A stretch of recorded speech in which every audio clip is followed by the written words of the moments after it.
Hey there, I'm Emily Breckla of the Caffeinated Quilter, and this is our second video on hand piecing basics. In this video, I will be showing you how to take two patches that are like hexagons sewn together and how to sew a third patch to the two of those, creating a Y seam. So grab your fabric and needle and thimble and let's get started.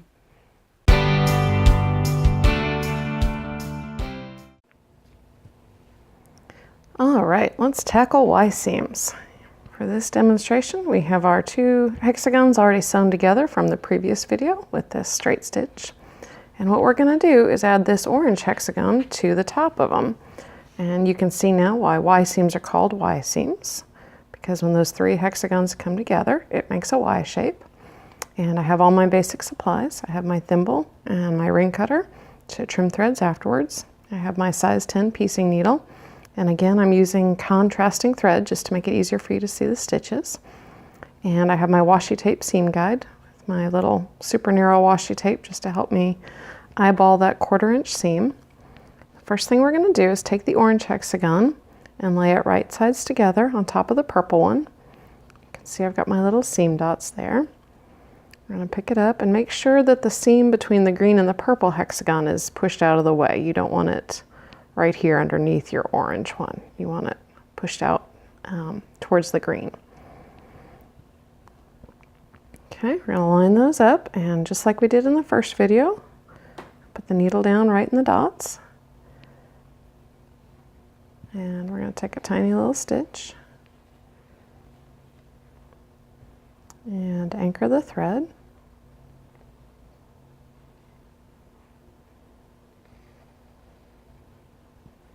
Okay, and we got that done. Kind of tug on it to make sure it's a good knot. And then we're going to make sure our patches are all lined up nice and straight and use that washi tape seam allowance and start gathering stitches onto the needle.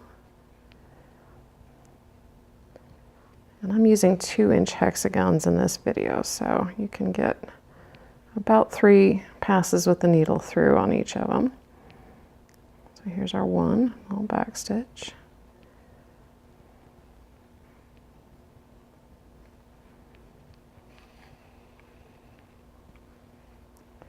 And 2.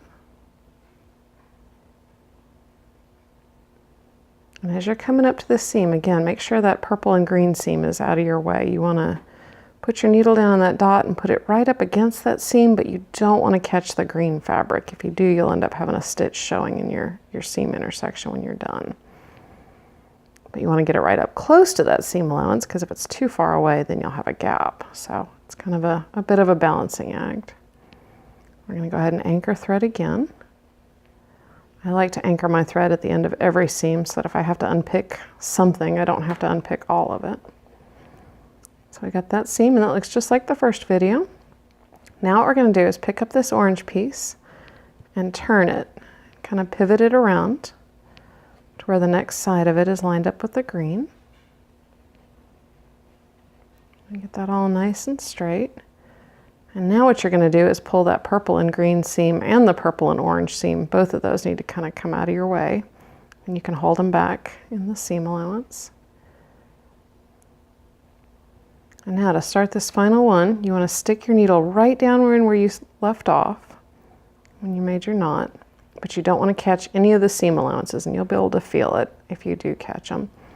And I'm going to look back here and check, and if you can see that, I've got a tiny gap in there between where my needle is and where the line of stitching is. And I don't want that, because then we'll have a gap in the front too. So I'm going to move my needle over just a tiny bit to where it's right on the line of black stitching. And then it's still in the hole here, so we're good. And take that tiny stitch to anchor.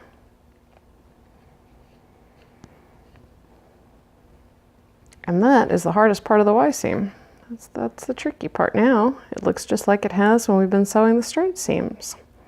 And we're just gonna use the washi tape as a guide and finish off this Y.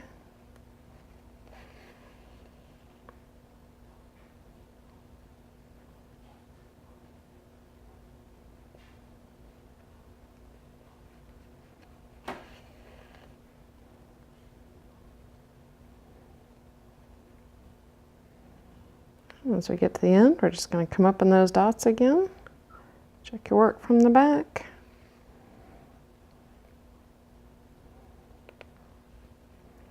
Make our little knot to finish it off.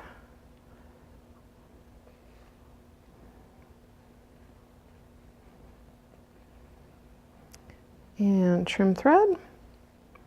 And that is all there is to sewing a Y seam. See how easy that was? See how well it came out perfectly matching in the middle, no hole, no gaps. If you flip it to the back, you can kind of swirl your seams, press them all around to see. You get a tiny little tumbling block there too. You can see how your seams all meet nice and neatly. And you have sewn your first Y seam. Ta-da! Thanks for watching.